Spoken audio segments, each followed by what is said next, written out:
Good day mga ka-GT Sakalam, good morning nga pala po sa inyo lahat at ito naisipan ko po maggala papuntang dagat tabang lang naman po at dito po mga ka-GT nakamotor po tayo, wala po tayong helmet dahil dito lang po sa baryo yan. At saka dahan-dahan lang po tayo mga kasakalam kung magtatanong kayo na bakit wala akong helmet, hindi po tayo pupunta National Road. At dahan lang po tayo sa mini resort namin at kaliwa lang po tayo dito papuntang Purok 5. Ang tawag po dito ay Rip Rap mga ka-JT Sakalam at dalampas po tayo dyan kay Dayday at tinanap po dyan si Mamerto. Dito po wala pa po tayo nakikita mga pool agent kahit po Sabado ngayon at marami po talagang mga agent dito, legit agent at napakabait po ng presidente nila dito.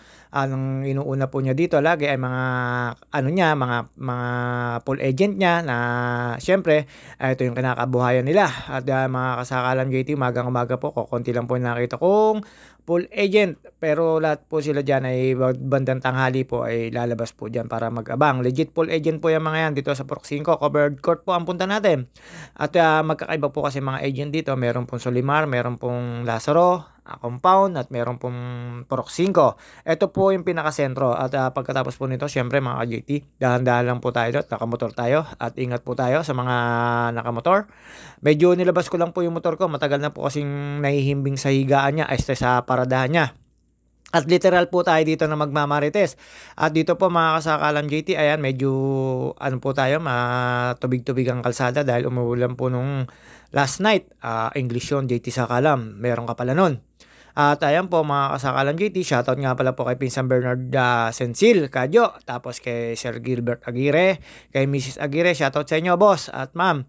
At kay Wilbic Abalos, kay JT Natix, kay Elvis Puwalagaya, kay Jason Membrot, kay Teke Chinamics, kay Labebang, at sa kasama ko kahapon na si Ate Sian at si Ginginir.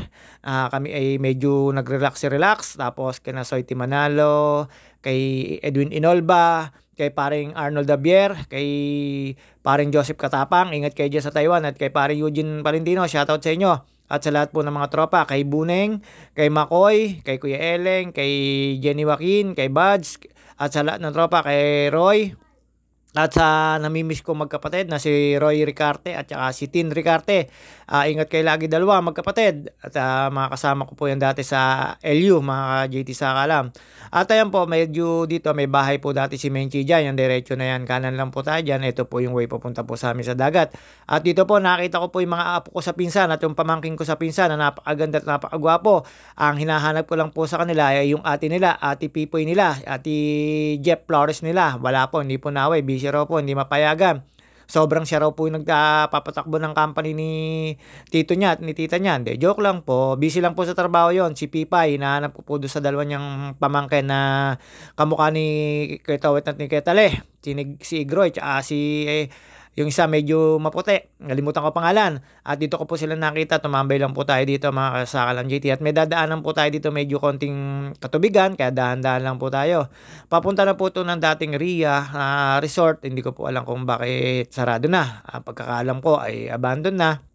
At meron pong issue.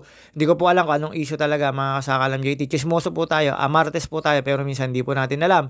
At dito po hindi po tayo nagmartes pa. At nakita ko lang po dito yung mga relatives natin. Lalo si Ate Ene na nagpapapawe. Sabi ko, samahan na nila yung lola nila. Baka huling lakad na yun. De, joke lang po. Niloloko lang po si Ate Ene. Hindi po ako umatin sa birthday ni Kana kasi doon pa lang sa cater.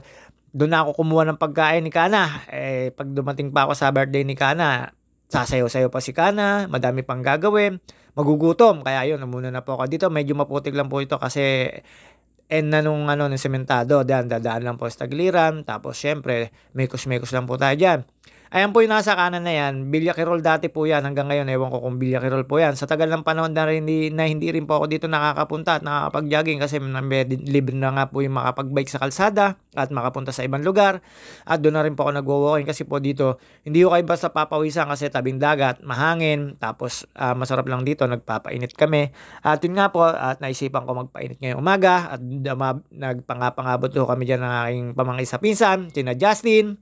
At kasama ni Justin yung yung anak niya tsaka yung asawa niya. Ewan ko kung tunay ba yun o kasi yung dati kong nakita medyo may klebok, ngayon mahaba buhok tapos motor pang Aerox yung gamit niya. Hindi, joke lang po.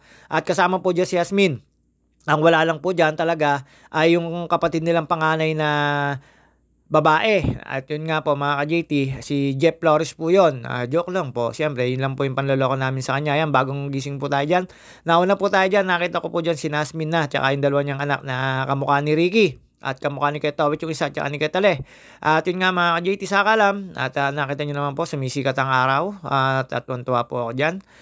Lost Nap City po ito. Rip Rap po ang tawag dito kung tawagin sa amin. Pero tabing dagat po ito. Napakasarap po dito mag-walking. Ito, itong kahabaan na ito, pinag-walking yan, pinag-joggingan yan. Lalo dati nung pandemic na hindi pwedeng lumabas ng baryo-baryo. Hanggang dito lang po tayo at kailangan po natin magpapawis kasi mahirap naman po talaga yung kain tulog lang. At asa po sa gobyerno noon, panahon na yon. Pero ako, syempre, hindi na po tayo magreklamo sa gobyerno kahit di po tayo napasali sa mga listahan. At yun nga po mga kasakalam JT, kahit po tayo ganto na rin po tayo.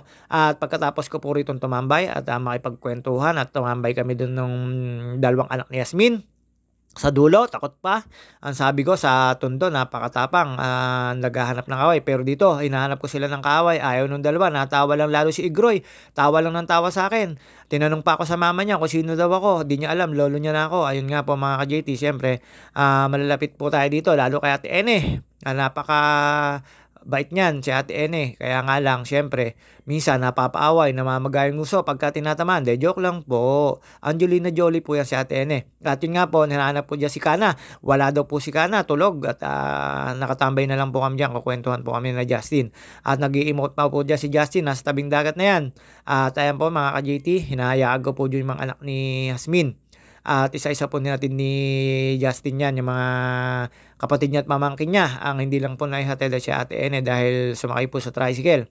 At nakita ko po dyan si Toto Nelson at mga namimingwit. Marami po namimiwas sa umaga rito. Ayan po yung Mount Makiling di po nagpakita dahil po merong para rin po siyang may volcano pero malimit po yan ay nagpapakita po yan. Mga kasakalam dito, nakita nyo naman po, bagong gising. Wala pa po tayong kachismisan dyan. Hindi po tayo makachismis. Gawa ng pumunta po tayo dito sa painitan namin. Napakaganda po ng araw. Nakita niyo naman po silaw na silaw po ako dyan. Kasi napakaganda po ng sikat ng araw. Hindi lang po din ako nakapagtagal dyan. Nga ilang minuto lang po. 15 to 30 minutes. Umuwi na rin po ako. Siyempre, sayang po yung Kojic soap at saka yung gluta na tinuturo ko sa utak ko. Hindi, joke lang po. At yun na nga po, syempre iinit na po masyado. 15 minutes lang naman po ang required na magpainit. Ayan, kukunti na naman po ang tiyan natin. Medyo napakain na naman po tayo ng kalakasan kagabi sa paggagala namin. At syempre, sabik na sabik po yung atisiyan ko. Hindi po yung natulog. At ayan mga ka-JT, nakita nyo naman po si Amiga, asawa ni Bayo Bernie. Nakita ko na po dito sila Ate Ene. At ayan, si Yasmin po. Ayan po yung dalawang sinasabi ko sa inyong apo ko sa pinsan. Ayan, mga angas ng tundo yan. May mga dalang yoyo pa. Tinagayan si Yasmin po ang bunsong babae na ni Ate Ene. At yung panganay niya, syempre babae rin. Pero nagpangalan po ng babae niyang panganay ay ni Ate Ene na anak ay si Jeff Flores. Alam po namin yon. Sa amin lang po nilaladlad yun. De, joke lang po. Lagi lang po namin niloloko yun. Yung pamangkin namin sa pinsan na yun. Ni pinsan Oyen. At ayan po, nangitim na po yung mga anak ni Ricky. Gawa ng paliligo po sa dagat sa ilog. Yung pong pinakita ko po sa inyong resort namin na libre. Press from Tondo po yan mga JT. At dito po, siyempre, pumunta lang po tayo dito sa Tagliran. At nag-mekos-mekos, nag-emote. Pumunta sa tabing dagat. At alam nyo naman po mga JT, feeling cameraman. Akala mo napakagaling po. At tuwan-tuwa naman po ako dyan. Nagpainit lang po ako dyan. Tapos binaba ko po yung camera na yan. Para medyo magandang tignan. Para akong tignan. Parang beach. At hindi naman po ako nagtagal dyan. At yun nga po. Bumalik na po tayo sa crib natin. Para po tayo ay mag-marites. At yun nga naman po. Wala po tayo masyadong marites kasi ang aga-aga pa po. Wala po tayong narinig sa mga kapitbahay at wala rin po ako nasasabing masama sa kapitbahay kasi kukunti pa po yung tinambayan ko sa harap ng bahay ko at wala po masyadong naglalakad at nagkakwentuhan sa mga kapitbahay ko. Kaya wala po tayong naradar sa wifi ng tenga ko mga ka-JT sa kalam. At yun nga mga ka-JT at ito nga po ay pumunta po ako doon sa kabilang dulo at niyaago po yung apo ko sa pamangkin at medyo umiinit na po dyan. Masarap na po magpainit dyan at dinala po ni Justin yung anak niya. at bata pa po yung baby pa po yung anak ni Justin ng mag-asawa. At ayun nga po mga kasakalam JT, ayan tumambay po kami diyan sa gitnang party na yan. Nag-emote-emote, nag-mekos-mekos, ikot-ikot ang camera. Akala mo naman talaga may taga-camera. Kita niyo naman po yung kamay ko, hawak-hawak ko po yung camera ko. At wala po tayo siyempre mga gadget na pambili sa mga stick-stick na yan. Lalo po yung Insta360. Naku po, bago po ako makabili nun. Hindi po ako makakabili pa nun kahit anong ipon ko. Sa mahal po nun. Cellphone ko nga lang po, bigay lang po ng mga kapatid ko. At yun nga po, sinuwerte po tayo. Ayan, nakita nyo naman po, nakatambay po sina dyan sa kabila, sina Kuya Kaloy. At yung ibang mga taga-Pansol. Marami rin po nagpupunta rito na taga-ibang lugar. Pwede naman po yung mga taga-ibang lugar dito magpainit. Bukod sa may playa sila, meron din po dito. Kaya lang po ito, hindi park. Talagang painitan lang po, pamiwasan, tapos tambayan. Painitan lang po ng gusto magpainit sa umaga. At nakita ko na po dyan ang kanilang lola, tama po ba? At ayan po si Justin na po pala. Tsaka yung mag-asawa po pala. Nilawayan ko po yan yung anak ni Justin dyan. Pero ang una ko nilawayan ay yung siyempre pamangkin ko sa pinsan. Tawa po siya pati ayan nakita nyo ng pasawa po ni Justin yan. Siyempre ayan sana wag magmana sa tita Pipay niya. Ngayon tuwan-tuwa po si Igroy. At dito po mga JT habang nakatambay po kami dyan. Niaago na po yung dalawang bata doon sa dulo. Meron po dyan solar. Ayan. May camera po yan na monitor po yan sa munisipyo ng Calamba City mga ka-JT. At yun nga po siyempre nagbida-bida po tayo. Ayan po mga kasakalam JT. Medyo tumambay na po tayo. Ang inaantay nila dyan si Ate Ene. Nang dumating si Ate Ene, nag-walking siya. Ayun, hinapo. Akala niya, kaya niya pa. Akala niya, bata pa siya. Hahanap sana ng oxygen. De, joke lang po. Nag-walking po dyan si Ate Ene. At ayun nga po, mga kasakalan JT. Ayun po si Justin, yung sinasabi ko sa inyong kasabisan. Kapatid po yan. Ayun po yung asawa na may dalang baby. Kapatid po yan ni Yasmin, ni Jeff Flores, at saka ni Ako, na anak ni Kuya Galape. At yun nga po mga ka-JT, eto nakatambay lang po tayo dyan. Nakita ko na po si Ate Ene nagwa-walking dyan. Nakita nyo naman po yung motor ko, nakatambay lang. Tapos sinarap po uli sa Mount Makiling. Mount Makiling po yan, yung pinapanik kong dagat. Ano pala, bundok. At yun nga po mga ka-JT, pagkatapos po tumambay dito, eto nagmarites po tayo kay Ate Pina, kay Ate LB, at mga nakatambay po sila dyan. Lalaba po sila. Labahan po ito. Pwede po maglaba dito, pwede mag-anlaw, pwede maligo, lahat po pwede po dyan. Running water po yan, kaya hindi po dumudumi yan. Medyo makikita nyo lang po madumi yan pagdating po ng mga katanghalian kasi summer po ngayon, bakasyon po yung mga estudyante, narimit po, naliligo dyan, tsaka sobrang init po ng panahon. Nakita nyo naman po, hindi bumubula sa pag-aanlaw ng paglalaba. Ayan, kaya po tinitingnan ko po yung baba na yan, napakarami pong isda, makikita nyo po yan, marami pong tilapia, tapos may nakita po kung maliit na dalag. At nakikita nyo po yung gumagalaw na yan. Maraming isda po yan. Isusumin ko po yan. Ayan, puro isda po yan. Hindi ko po alam kung arroyo o tunay. Tapos ayun, nakita nyo po yung lumundag na yun. Dalag pong maliit yun mga ka-JT.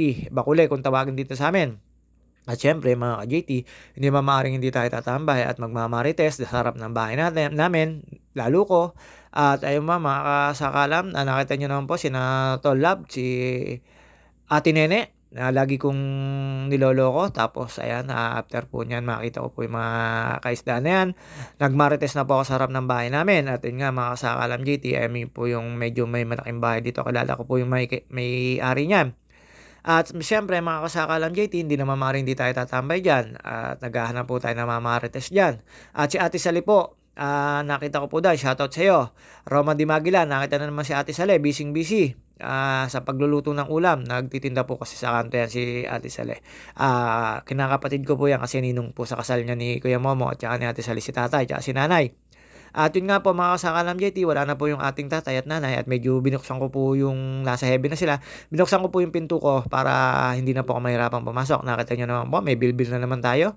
At bagong gising tayo, nakita nyo naman po, pagka ang tao talaga bagong gising, hindi mawawala talaga sa itsura kahit ang buhok. Wala sa poise. Tsaga-tsagain nyo na lang. At yan mga kasakalam JT, nag-aantay lang po tayo ng mga chichismis dyan at mayroon tayong pupuntahan po mamaya. Nakita nyo naman po, akala nyo tambay-tambay lang pero naghahanap po ako ng mamamarites ko hanggang sa wala po akong makitang marites.